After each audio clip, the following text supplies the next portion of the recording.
real reason why you are not done with your dissertation and you haven't graduated is because you don't want to. And how I know you don't want to is because you haven't made the goal real yet.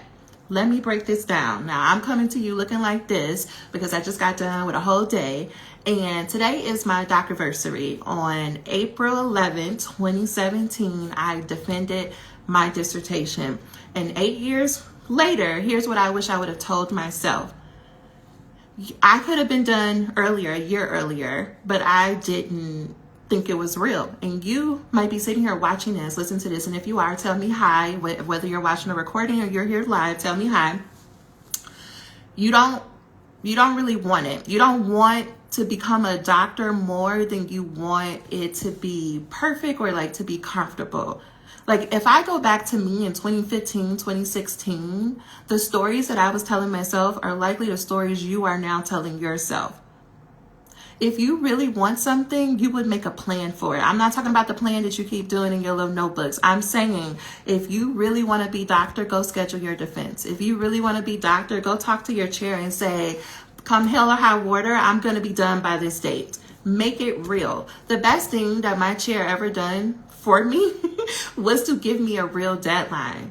I had spent 2016, half of it being really depressed, can't write anything, can't do anything. The other half writing a proposal and being so proud of myself that I overcame daily panic attacks and being in a very unhealthy relationship. And I actually finished my proposal. And I was like, I'm going to take, the rest of, I defended in October. I'm going to take November and December and I'm just going to relax. And then I'll finally do IRB and get to it in 2017. But my chair came to me and said, oh no, girl. Actually, you have 2.5 months to get IRB approval, collect this data, analyze this data, and write up these chapters so that you can defend and graduate by May. Hear me what I'm saying. She came in November of 2016 and said, you need to be done. You need to give me an entire dissertation by March 6th. Well, if she's coming to me in Thanksgiving, that means I don't have any time. IRB is not going to meet. I can't recruit anything. So I only had January and February to get everything done, write it up, and put it in her inbox. That made it real. It gave me a real deadline to work towards. So number one, what I want you to think about is like, do you have a real deadline, or have you been telling yourself, oh, it would be nice to graduate in May, or it'd be nice to graduate in December, but I don't know if I could do it. I don't know if it's real. If y'all are here, tell me hi. Is it real for you? Do you think that you are someone who has what it takes to graduate in the next 6 months? When you think about how you've been showing up to this process, do you think you have the discipline and the consistency to graduate, whether it's May, whether it's August, whether it's December? Is that real for you? If not, what do you need to make it real? I would say a date. Number two, what I immediately did was ignore her because I was like, she can't be talking to me because it's not possible. It's not possible. But she came to me about a couple of weeks later and she said, I'm talking to you especially. You are one of the top people I'm talking to who's going to graduate by May. Because you're not going to do what you did for the proposal where you took all this time hemming and hawing and going back and forth and procrastinating. You're going to get done. And I was like, oh, okay. So what do I need to get done? So I did my own math. I was like, if I have to give her an entire dissertation on March 6th, then I also need to make sure I do IRB as soon as possible. I looked on the IRB website, which is something I'm encouraging you to do. Go to the IRB website and see how often do they meet. If you go to, especially if you go to an R1 institution, they will put the dates on the website and they say they meet on these days.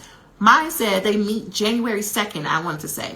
I turned in my IRB application and on January 2nd, they gave me some edits. On January 3rd, I was approved.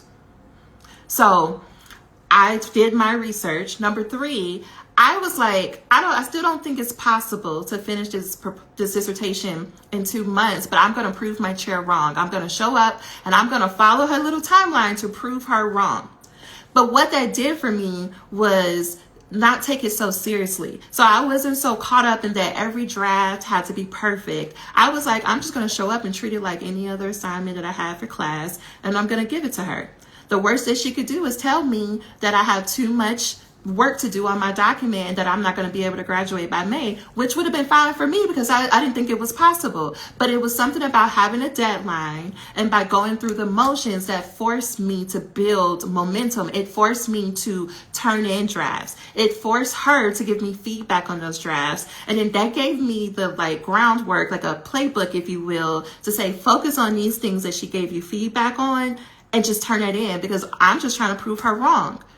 But the joke was on me, because in doing that, on March 6th, she had a complete draft of my dissertation in her inbox. Now, it was still very shitty, okay? Because I think some of y'all have heard this story multiple times in multiple iterations, and I think you think that I was turning in perfect drafts. No, I had 2.5 months to do all of those steps. We didn't have time for perfect. My chapter 5 especially was, it was shitty is not even the word. It was awful. But I was able to go from IRB to a full dissertation in 2.5 months because I was just willing to show up and do the steps. And most of you could go further if you were just willing to show up and do the steps.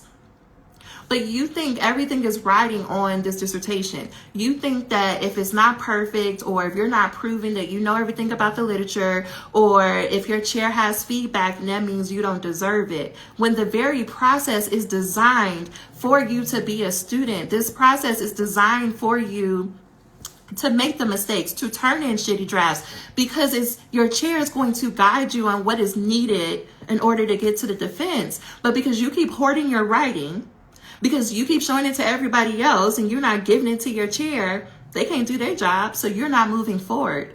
I had to let go of my ego. I had to let go of thinking I know what's best and that I know what my chair is going to say and I'm trying to anticipate her feedback. And I just had to be willing to turn it in and just see what the feedback was going to be.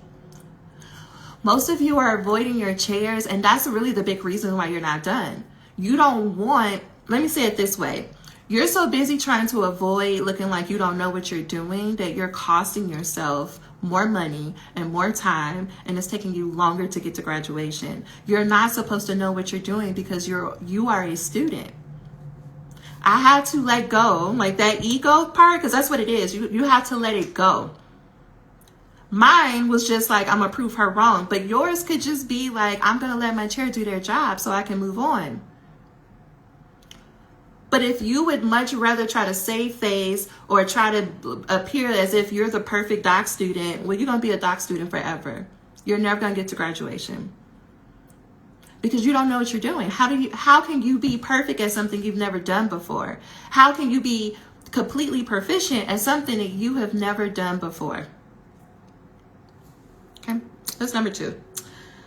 Number 3, I had to be willing to turn in shitty drafts. Now, a lot of people are not going to want to listen to this because they're like, she don't know my chair. She don't know that my chair has higher standards. You don't know my chair. Okay? All you need to do is Google. You need to know my chair. My chair who is known for her writing. My chair who's known for her awards around research. My chair who was producing manuscript after manuscripts. Like listen, she was going to get tenure no matter what. You don't know my chair. And I still showed up and gave her shitty paragraph after shitty paragraph. Why? Because I let go of my ego and I showed up and said, girl, you the expert. This is what I got. Tell me what I need to do. And I was willing to get all of her feedback. And my chair gives you like track changes on track changes. It's like you open up the document and you like, girl, was any of this savable, salvable? No, her feedback is substantial, but I had to drop my ego and look at her feedback and just respond to it. I stopped looking at feedback as it meant something was wrong with me and looked at feedback as what it is, a gift. Feedback is your roadmap to graduation. You cannot get to graduation without the feedback. No matter how harsh it sounds, no matter how much you want to prove that, I meant that this, it doesn't matter. Let them give you feedback, because those who turn in drafts and they look at the feedback and they do their best to respond to the feedback and who are willing to do that over and over and over graduate the fastest. Stop giving it to people who don't matter. Your best friend ain't signing your paperwork. Your mentor at that other institution is not signing your paperwork. The person whose signature matters the most on the paperwork that goes to the graduate school that says you are ready for graduation is your chair. No, you don't need to talk to the rest of your committee. The person you need to work with the most, the person whose approval you need the most is your chair. And so to avoid that is further like putting you away from graduation. Y'all, I'm gonna have to do something about the sun. I guess they wanted to get the smoke too. Okay, number 4, you need accountability. People come to me all the time and they're like, hold on y'all, let me do this. Okay. People come to me and they're like, oh, I need to be more consistent, or I need a plan so that I could be more consistent and disciplined. Do you know what helps a person to be consistent and disciplined? It's not the plan. It's not.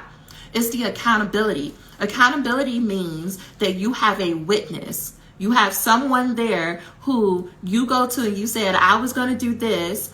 This is what I planned to do, but this is what happened in actual, like, real life.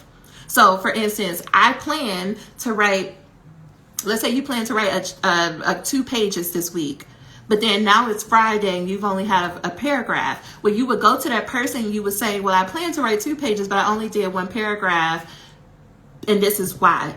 Just by having a witness of someone that you said, this is my plan, but this is what actually happens, forces you to have a level of self-awareness. Most of you are lying to yourself. Most of you think you work harder than you actually do. Most of you think that you're producing more than you actually do. In Finish Your Dissertation Institute, what we do in our planning is we do have a goal for the month, but every week people show up and they say, this is what I did do and this is what I didn't do. And in that builds self-awareness. Now, you're going to hurt your feelings because you're going to have all these plans that you're going to show up and you're going to write 10 hours a day, every day for the month. And then you're going to get to the end of the month and you only showed up once that month for 2 hours. But you know what that does? It gives you the gift of, okay, why didn't I show up for the rest of the days? What actually happened? How do I solve for the things that are actually getting in my way? But you can keep lying to yourself and saying that, I show up in front of my computer and I work 15-hour days. But if you're not producing words on a page, it doesn't matter if you show up and you write every day. Does this make sense? Put a 1 in the chat if you're following me.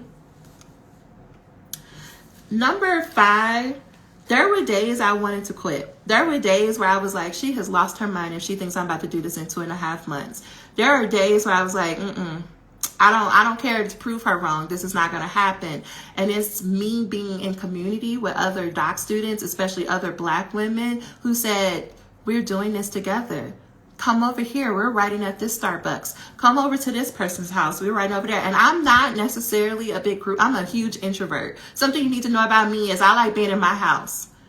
But when you're doing something as big as being a doctor, when you're going after a huge goal that only 3% of the world has done, or this country at minimum has done, you need other people. A lot of you would just save yourself so much heartache if you were around other people who were supportive and who were going after the same goal. At least, 6 times a week inside of FYD, Finish Your Dissertation, people are showing up in community and writing together. Now, sometimes they're just talking about maybe Real Housewives of Atlanta, and sometimes they're actually writing. But it's the community that's going to keep you going when you don't have anything left in yourself. And for me, being around other people who were going after the goal, like we're all in different programs, it reminded me, oh, this is bigger than me. Oh, other people are doing this. Other people are having a hard time. Other people are unsure too. Other people had a hard conversation with their chair too. It's not just me. I'm not the only one. In order to graduate, or in order to finish my dissertation in 2.5 months, let's go over that. I have to drop my ego and do the math and give myself a real date. When are you going to graduate? So then when do you need to defend by? 2, I had to say, okay, I'm willing to turn in shitty paragraphs. I'm willing to get feedback from my chair because that's the only way that I'm going to be able to move forward, because that opinion is the only opinion that matters. Your chair's opinion is the only opinion that matters. Number 2. Number 3, I had to practice accountability. I had to go to someone, and I had a coach at the time. I had to go to my coach and said, this is what I plan to do for my dissertation, and this is what I actually did this week.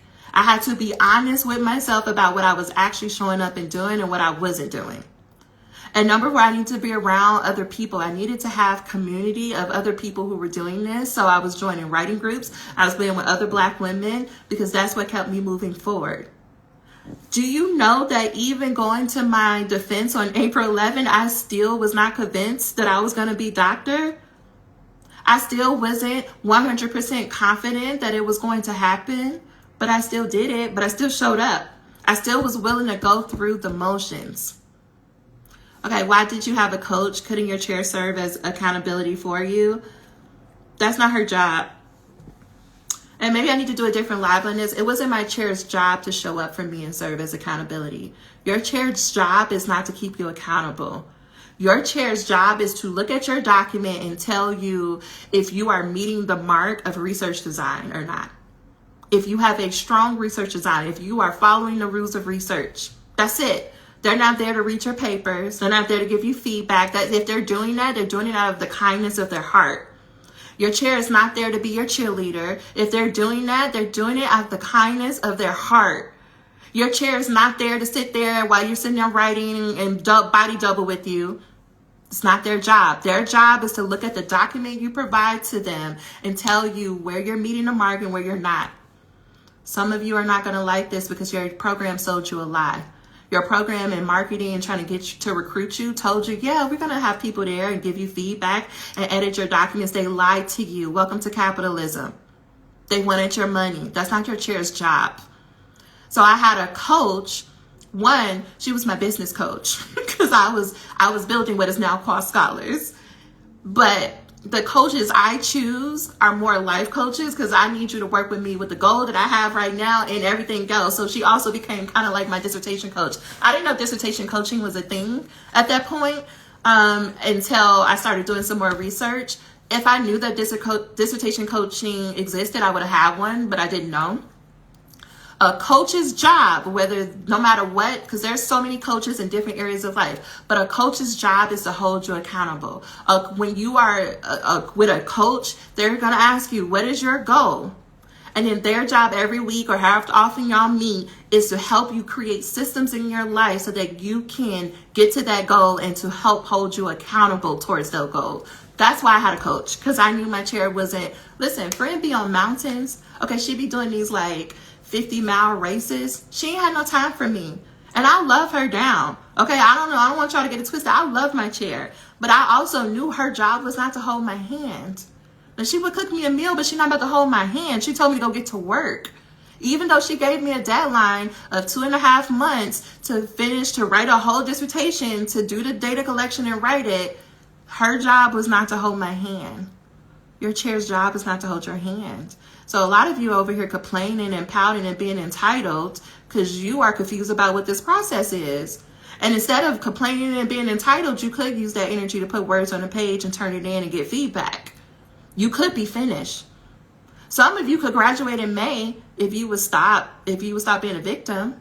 If you stop thinking the world is out to get you. If you stop looking over here and making up stories about, so and say they got it so easy. Even if they do got it easier than you, how is that helping you to get to graduation? I need to change tactics or maybe departments to get through. Mary, if you're comfortable, tell me more about what's going on with your process. Like, is it that your chair is holding you back or what's going on? How did you know what you were doing? If I got to this level, I must know. Have you ever done research before? Most of you don't have any experience in research, so how would you know what you're doing? You have classes, but just because you took 1 or 2 classes in qualitative research or whatever, mixed methods design, doesn't mean you know what you're doing. The reason why you have a committee and you have a chair is because their number one job is to help guide you through the process, to help you say, like, you got this part right, but maybe you want to add this. Their job is not to grade you, to tell you if you did it right. Their job is to guide you. They're colleagues. They're an advisement board. They're like, if you want a stronger research design, you should do these things. That's what their job is. So your job is to show up and say, here's my best attempt at putting together a research project. Help me fill in the blanks and what I'm missing. And as someone, me, who had, at this point going into my dissertation, I had quite a bit of research experience. I was working with my chair on several projects. My program has this thing where you can work with different faculty on research teams every semester. So I had a lot of experience And there was just still some things I didn't even know. So no, you're not expected to know that. Hi, Heather. Congratulations. I was just talking about you. And said I need to follow up with you so people can hear your story. But I want to say congratulations again. Okay, y'all. I think people hear that I did this in 2.5 months and you must think I was so motivated that I just believed in myself. And I didn't. Even when my chair came in and told me, congratulations, doctor, it still didn't hit me.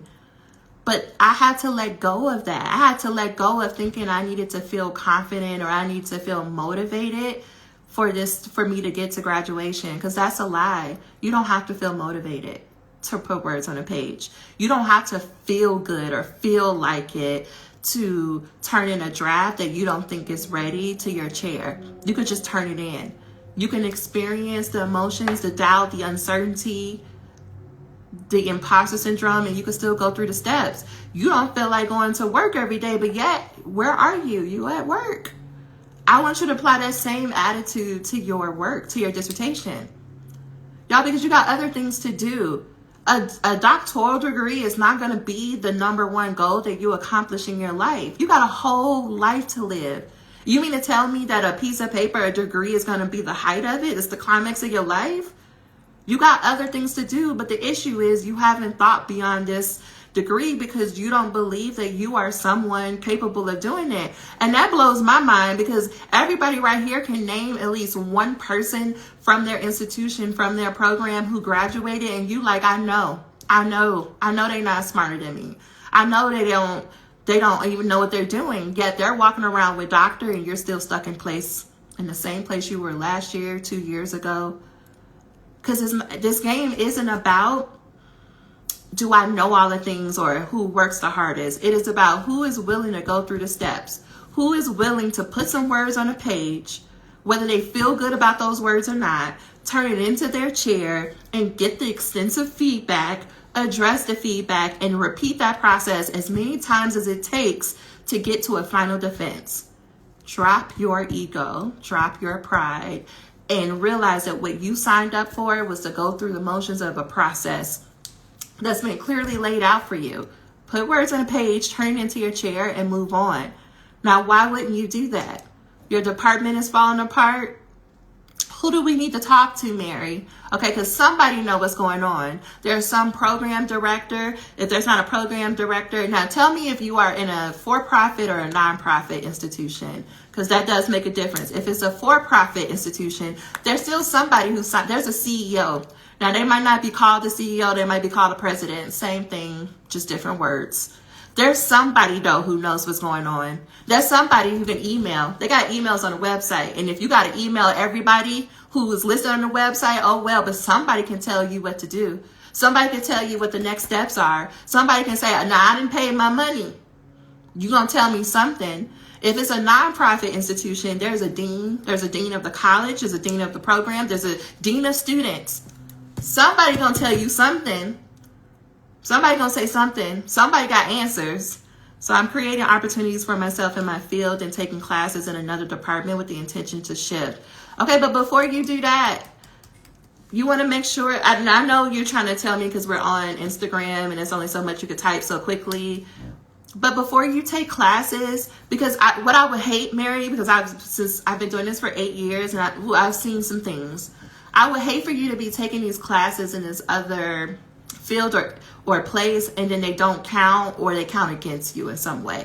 So making sure that you get as much clarity. We can get so good at, because of our upbringing, we can get so good at like working around the system that sometimes that works towards our detriment and not towards our goal. But this is also reminding me of something which I don't think people get. You can't treat a doctoral degree like any other degree. So your master's, your undergrad, high school is very much, as long as you do the steps, you'll get to graduation. That's not, like, I know I said that, but this game is more about the what it looks like, the politics of it all. The reason why I'm telling you to put the words on a page and go give it to your chair is because what that looks like, what the message that sends is that I'm serious about graduation. Whether you believe in me or not, chair, I'm serious about graduation. And to show you that I'm serious about it, I'm willing to show up and give you draft after draft after draft until you either get sick of me and you let me go forward, or you like agree that I'm ready to go forward. But either way, I'm moving forward. That's the only option on the table. Because most of you avoid your chair, the message that you are sending is that you don't believe that you can do it. You're not confident in your work, and you're not willing to do what it takes to get to graduation. And so since you have that energy, they're going to match your energy. Because you keep walking into the meeting and being like, well, I don't know what I'm doing. I don't know. I think this is right. They're like, yeah, you don't know what you're doing. So keep going, keep writing, keep reading. But if you walked in and you said, listen, here's my best attempt because I'm graduating in May. Tell me what else is missing so I can address that because I'm graduating in May. And even if they say, I don't really think that's possible, sounds good, but I think it's possible. So tell me what I'm missing. Tell me what I need to do. If you keep showing up in that energy with somebody, eventually they're going to have no choice but to go along with it because they're going to see how persistent you are. They're going to see that you believe in yourself so much that they're like, I need to get on board because they keep showing up with a draft. But you keep taking their doubt and their disbelief that has nothing to do with you, by the way, but I'm coming back to that point. You keep thinking, to say it's like, I don't think it's possible. And you're like, well, I agree. It's not possible because you still think you're an undergraduate student. You're about to be a doctor. Do you know what that means? You're going to be walking around and people are going to be calling you doctor. You are the expert. You are the person they go to for answers. So that means you need to practice right now, bigging up yourself, like giving yourself that level of confidence. Like you need to practice being like, even if you don't believe in me, I'm still going to do it. My chair, she didn't care if I believed it or not. And I'm not even sure she believed that I was able to do it, but she just was like, I said what I said in the email. I don't think she 1000% believed that I could do it. She was like, but I told you what I want for you to do, because she was under pressure from the department for a tenure and to produce a doc student. So in her mind, it wasn't about if she believed in me or not. She was like, I got to do this to save my own job. Now, she didn't tell me that. I figured this out on the back end of things. But y'all look into your chair for validation too much, and that's not their job. They don't. I'm trying not to go off on too many rants, but y'all, if they're having a hard time just like you're having a hard time, your chair is having a hard time just like you're having a hard time. It's the end of the semester. They have had a whole year of policy changes, but the political landscape, nobody knows what is happening. They have more pressure than ever to recruit students and produce doctors. And they also have to keeping up with their work, their research, their classes, and the other students that they're guiding through the process. They don't have just you on their plate. So here you come being like, I don't know. They don't have time for you and your whining and your doubting and your complaining, your entitlement, your arrogance. They don't have time for it. So if you want to show up in the office and you want to act like that, they just gonna sit there and listen to you and tell you, okay, well, I look forward to when you show me a draft. And you take that to mean that they don't believe in you. No, they're just sick of hearing you complain about nothing and talk in circles. Because they can't do nothing for you until you put words on a page and turn those words in. Some of y'all just need to spend less time talking and more time putting words on a page and turn them in. You need to write. You can have all the good ideas. You can read all the articles and books you want to, but until you put words on a page and turn them in, it's nothing that your chair, your committee, your program can do for you. Yes, you will feel uncertain. No, you won't be sure about the words you putting on the page, but that's every writer. That is the process. You don't have to feel certain to be doctor. You don't have to do it 100% right to be a doctor. You just have to be willing to go through the process. Okay. Oh, I've talked to them. They will count. My department doesn't have enough courses for me to take, so I must seek out. Okay. All right. Cross-listed courses. Okay. And how many of those courses do you need to take in order to get to your next major milestone, Mary? And it sounds like you've asked for and expected actual feedback versus making you feel good. Why do I have to produce a draft? It doesn't seem efficient to do all this writing and they don't like it. Because you are not a good writer. You're not. Now, you could take that. I'm sure people are going to log off. You're not a good writer. You're not supposed to be. Let's go back to it. You are a doc student. And most of you don't have the experience of writing manuscripts and submitting those to publications and getting feedback, or submitting presentations to conferences. Like, let me put a number on it. If you haven't done that a good 50 to 100 times, you don't have the experience. If you haven't done at least 100, I'll go like 50 to 100 conference proposals, submitting manuscripts, getting feedback in that style, you don't have the experience. You don't. Just because you wrote a thesis in your master's program, was it a doctoral thesis? It wasn't. Do you have actual experience of submitting things and have a reviewer number 2 from that publication rip up your document? You don't. You don't have the experience then.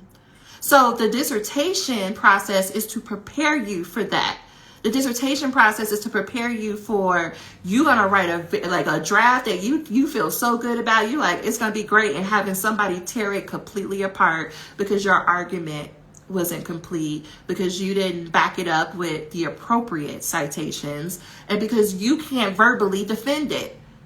That's what the dissertation is supposed to teach you. So in order to learn something, repetition, right? Most of y'all are educators. We have to repeat a process. So I tell students that for every chapter, prepare to write at least 5 drafts. And when you get, so let's say you write your literature review 5 times, you write your methods 5 times, you write your introduction 5 times. Now that we have a whole proposal, prepare to write that 5 times. I'm putting numbers on it so that you can understand when I say, yes, it's going through the process. And just because you're writing things at a minimum of 5 times doesn't mean it has to take a long time. I just sit here and I told you that I finished my dissertation in 2.5 months, and I had to write so many drafts. I remember the last draft out that almost sent me over the edge for that chapter 5. Listen, I was ready to pull up on my chair and be like, girl, I can't do this anymore. Just because I did it quickly doesn't mean she let me skip out on quality. I still had to write multiple drafts. I just got over myself faster. And I would go to a Starbucks, a Panera, a coffee shop, and I would address those edits and turn it back into her. I was just more willing to have a faster turnaround time because I just was like, I'm going to go through the steps. I'm just going to go through the steps. And every draft that you have improves your document. You're not the writer you think you are. You're learning to become that writer. The dissertation process will teach you how to be that type of writer. Thank you for that question. Okay. If you have questions, please let me know. Yes, Heather, this writing is completely different. Okay. So you need 30 hours of coursework. And how many more hours do you have left, Mary? Because I want to know when you're graduating, right? I feel like there's a way to solve this course problem. But I want to know how fast are you going to get to graduation? Because you got other things to do than to be fighting with these people about their classes and they can't get their life together. Y'all, like, that's the other thing. Y'all over here looking for the faculty to give you validation when their life is falling apart. Their professional and personal life is falling apart. You want them to give you something they don't even have for themselves. That's the wild part. You're over here depending on people because you think just because they have doctor in front of their name that they know what they're doing, when most of them don't know what they're doing. And you using that as an excuse to slow yourself down. Most of you know more than your chair. You just don't realize that. Most of you understand the literature, the field, the research process more than your chair does. And if we're going to keep it all the way real, a lot of your chairs are jealous of you. I have a live somewhere on here. If you scroll up, your chair is jealous of you, but you might be reading that as meaning that, well, they don't believe in me. They don't think I could do it because they're jealous. Because they're trying to figure out, because they know they're not supporting you. They know they're not really helping, guiding you through this process. And you are still in the process. Like, you're still in the program and they're trying to figure out how. How are you doing it? Yeah, I'll be sabotaging you too. Okay. Can I get feedback on my idea for my chair before I write? My question would be, why would you want to, what type of feedback are you looking for? So whenever you ask anyone for feedback, whether it's on an idea or a draft, you first need to be clear about what type of feedback do I want and why. Do I want feedback on, does it make sense? Do I want feedback on, is this a complete argument? Do I want the type of feedback about like the quality of my writing? Like, what exactly do you want feedback on? So in this question, what about your idea do you want feedback on? Most of the time students will say, well, I just want to know if this is dissertation worthy before I write my proposal. I want to know if this is big enough for a dissertation, right? That is a very clear ask to, and that's an email. That's not necessarily a meeting unless you can't figure out how to like articulate your idea. And if that's the case, if you can't articulate it, then I would say you should wait before you ask for feedback, because if you can't explain it, how you expect them to fully understand it, right? But that's the thing. What type of feedback do you want? Stop turning in drafts, y'all, and saying, can you look at this? No, be clear. What type of feedback do you want? The reason why you're probably not, this is for somebody, the reason why you're not getting the feedback you want from your chair is because you're not clear on the type of feedback you're looking for. And most of you want validation. You don't want feedback. You want to know that you're doing this right. You're on the right track. Ask for that. Am I on the right track? Or ask a question of like, here's my current draft. What do I need to add to it that would make it ready for the defense? That's a clear question. You are turning things in, probably assuming that your chair is going to tell you those things, and they're not, because they're just in their own world. It's not personal. Everybody is having a hard time right now. Not just you. Okay, I've just started my program. I'm not looking for validation from any of them. My program is 3 years. I need to write more. Okay, you just started. You can start thinking about marrying. I'm sure you have, because you're on this live. So I feel like this is a safe assumption to make. Even with, now you see how they're operating. I want you to know this isn't new. Right? I don't even know what institution you're at or anything, but I can tell you this dysfunction is not new. It just caught up to them. It's just being more visible. So knowing what you know about how this is going right now, how can you start, if you haven't, which I think you have, start thinking about what is your dissertation topic going to be, and how can you start working on your proposal now, and even while in coursework? Because I have many students work on their proposal while in coursework, so that when they after they get done with their exams, they can go ahead and schedule their proposal defense, do the recruitment, collect the data, and move on and graduate. Why? Because the program, in this dysfunction, while it may be 3 years, you might end up being there 5 or 6 years just because they're dysfunctional. So take what you know now and start trying to work ahead so that you can ensure that you are done in 3 years. I'm not saying stress yourself out. I'm saying that there is a way that you could be more strategic. For sure, not new. Have this up. Yeah, like programs are dysfunctional, and higher ed is falling apart right now because nobody knows what's happening. Yeah, people, listen, we're not going to even go there. So you have your topic. Yeah, I would just use every assignment that I could in service of that idea. And wherever you can get into some research classes, don't get caught up in the trap, Mary. My biggest advice for you and anybody who's stuck, my biggest piece of advice, get out of the literature.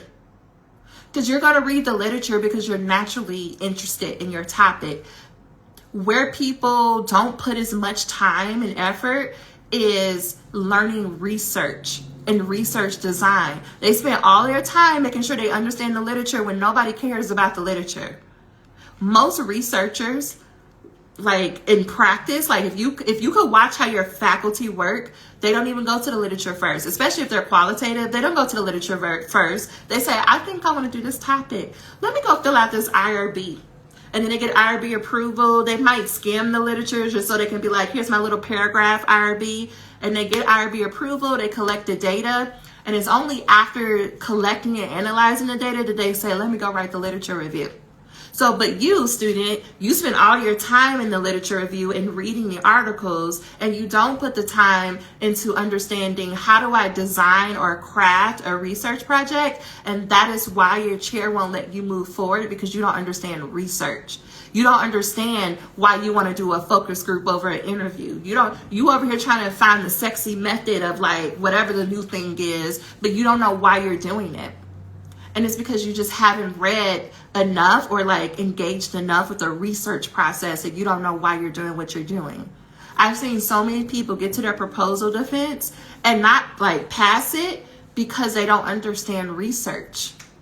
They spent all their time in the literature. Like, it reminded me of in my program, we used to have this thing called the publish a paper process, where before I could take my exams, I had to write up a proposal, defend it, collect data, kind of like a pilot study, but it was like going through all the steps.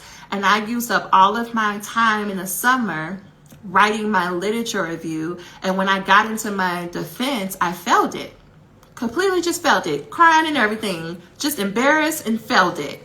Why? Because I can answer every question around literature, but I could not answer any questions around my research design. And it was from that moment that I was like, whatever opportunities there are around research, I'm gonna be there. So I signed up for at least 2 research teams. That's when I started working with my chair.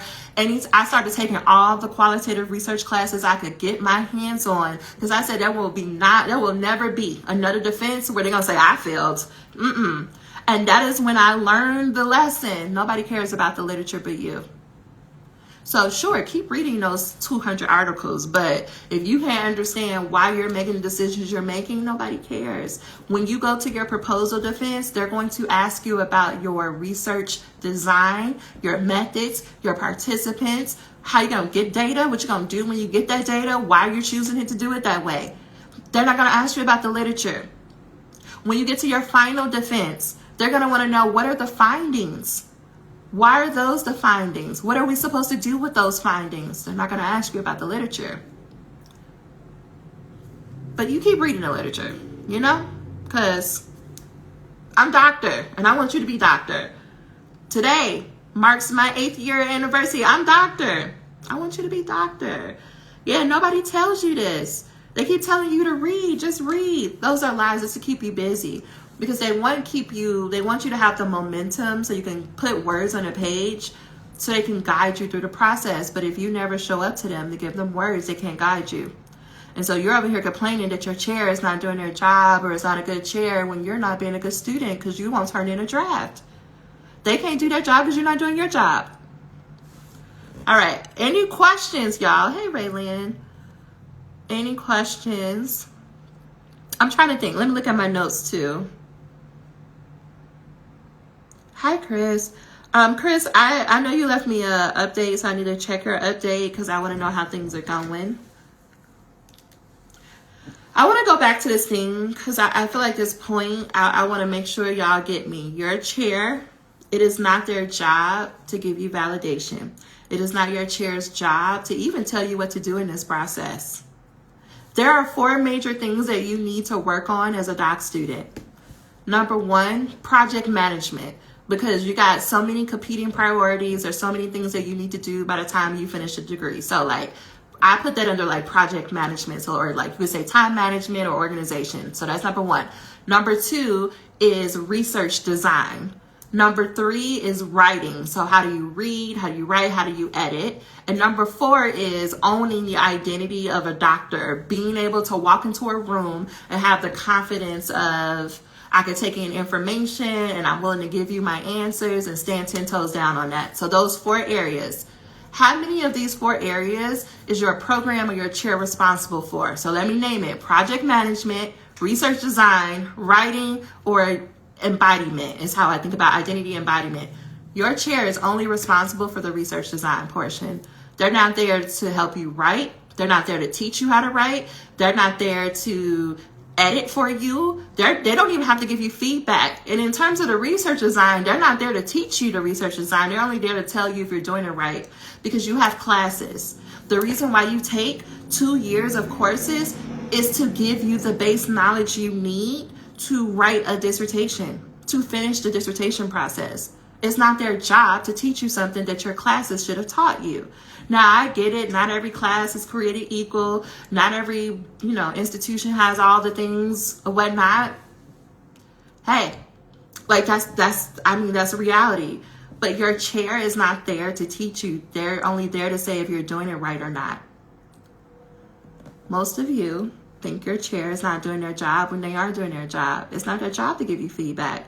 It's not their job to sit with you and listen to every problem you got going on. Now, if they're a decent human, then they probably would do that. But it's not their job.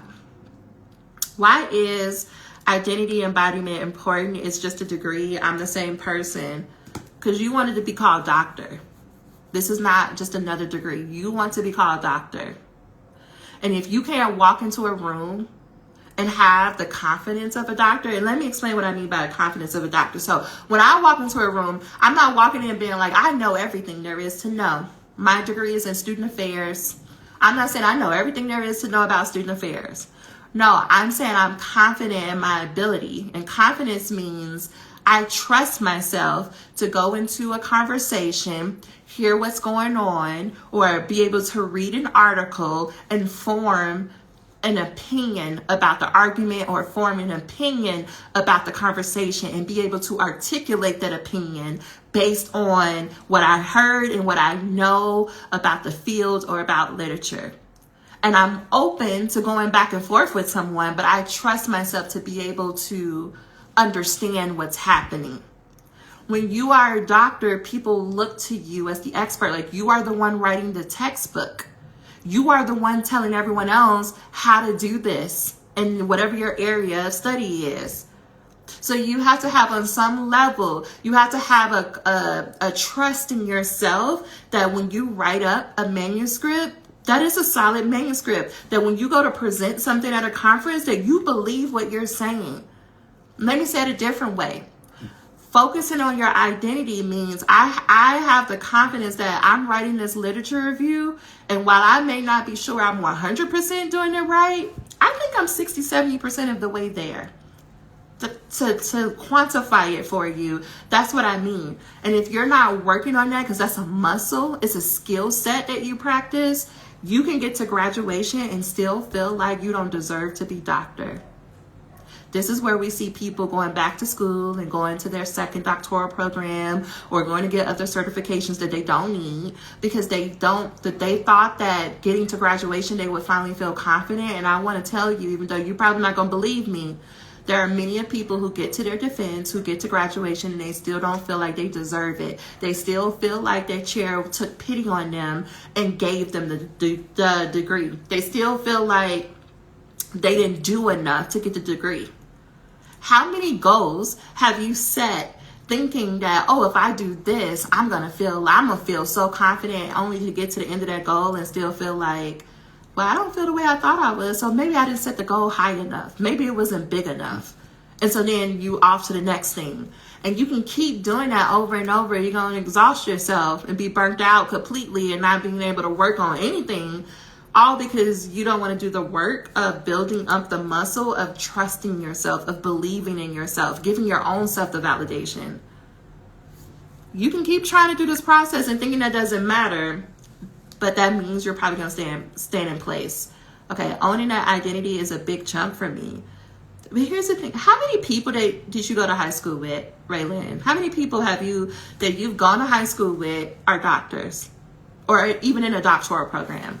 For everyone, I want you to think about the people you went to middle school with, people you went to high school with. How many of those people are in a doctoral program? How many people are doctors? Because I need you to start looking at your evidence.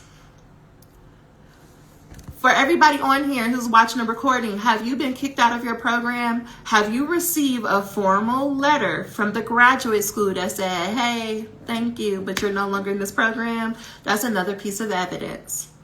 Has your chair come to you in your face and say, like, you know what? I just really don't think you got what it takes. I don't believe in you, and I don't think you're going to make it. Has that happened? No. I'm naming these things because these are all reasons why you can trust that you belong where you are, that you are an expert, that you are already doctor. We're just trying to go through the motions because the rest of it's semantics. It's like what I like to say. You're already a doctor, right? I know if I go talk to any one of y'all and I ask you about your study, like, and you felt safe, right? Like I like to say we're at brunch or we're at a bar. We're drinking Sir Davis. Okay, whiskey, by the way.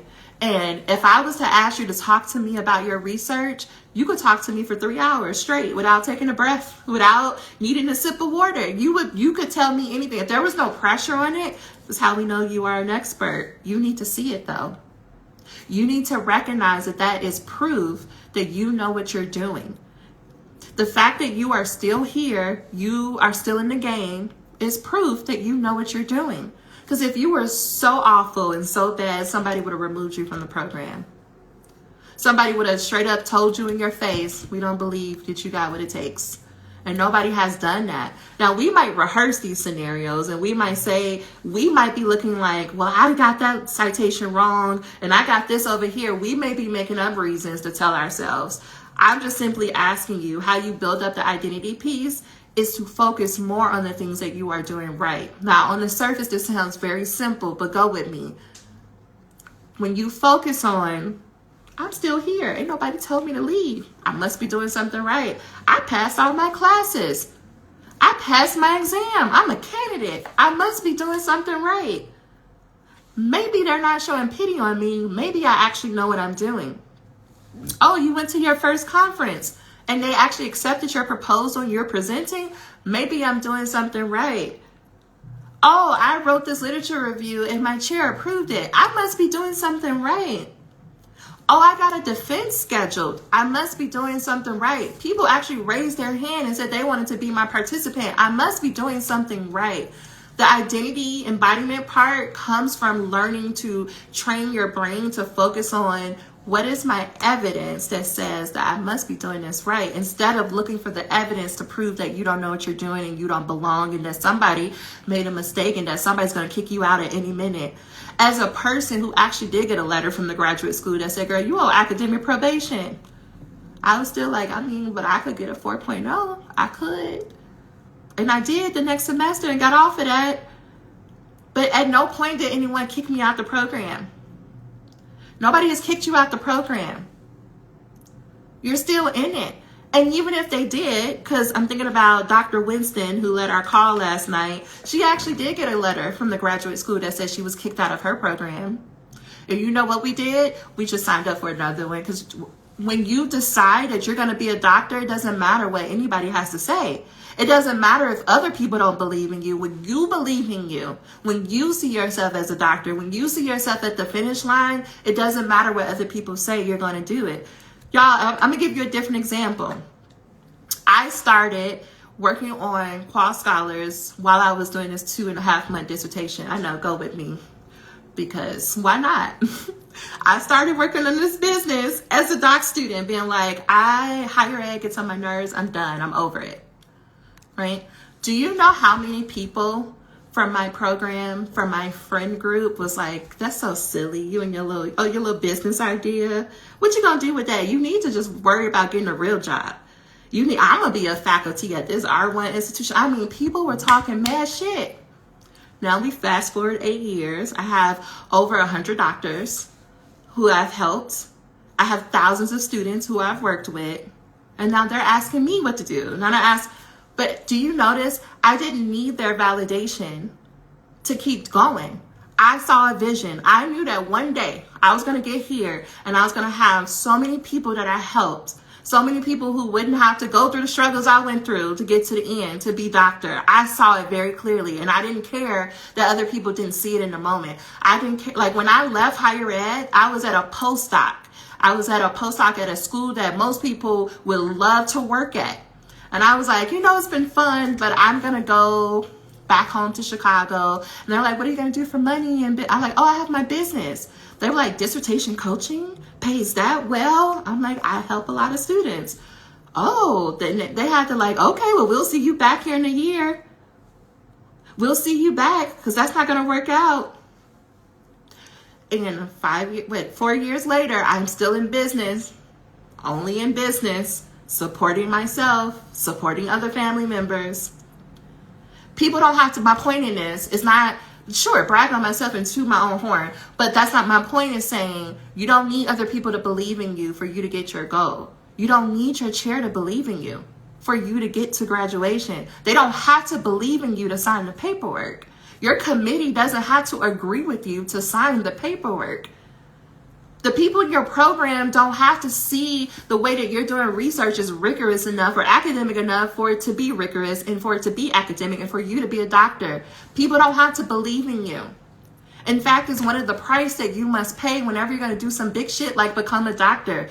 People are not going to believe in you. They're not going to give you the validation. It comes after. It comes after graduation. It comes after the dissertation defense. You have to do that for yourself. You have to develop that muscle for yourself because they're not going to do it.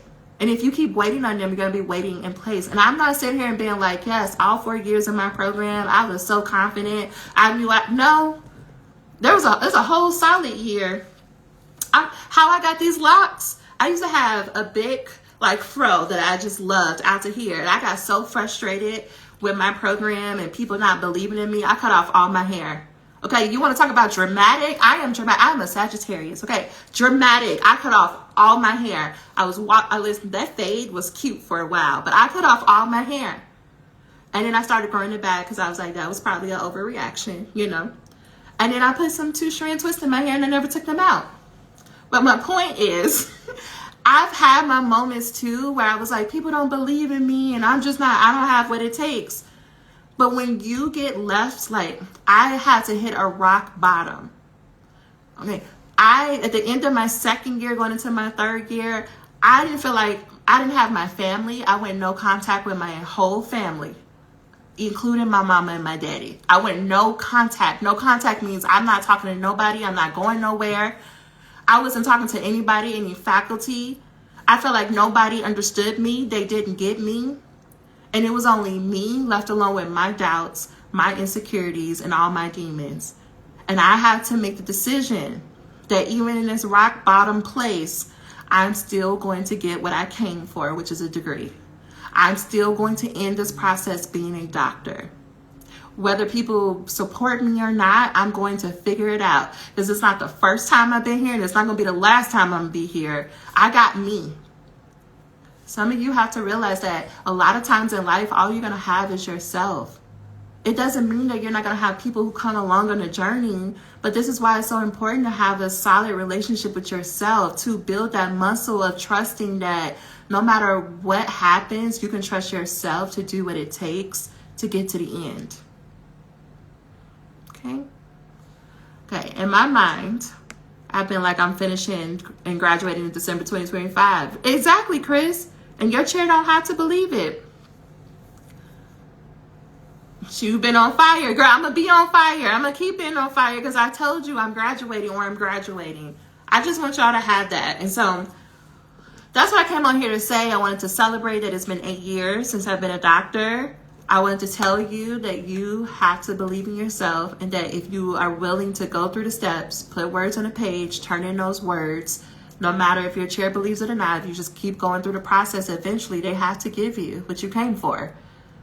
They're either going to be so annoyed or they're going to be supporting you up and down, but it doesn't matter. The outcome is going to be the same. You're going to be a doctor. If you want more support, type FYD and I'll send you the link to the Finish Your Dissertation Institute. You can join for $250 a month. We have our 10 pages in 2 days writing retreat coming up, and you do not want to miss this. Yes, you can write 10 pages in less than 8 hours. I will show you exactly step by step how to do that. So if that's interest, put FYD. I'm going to go eat dinner and take my dog out, but I want to say thank you for your time and your attention, and a special mention to Kristen. Thank you.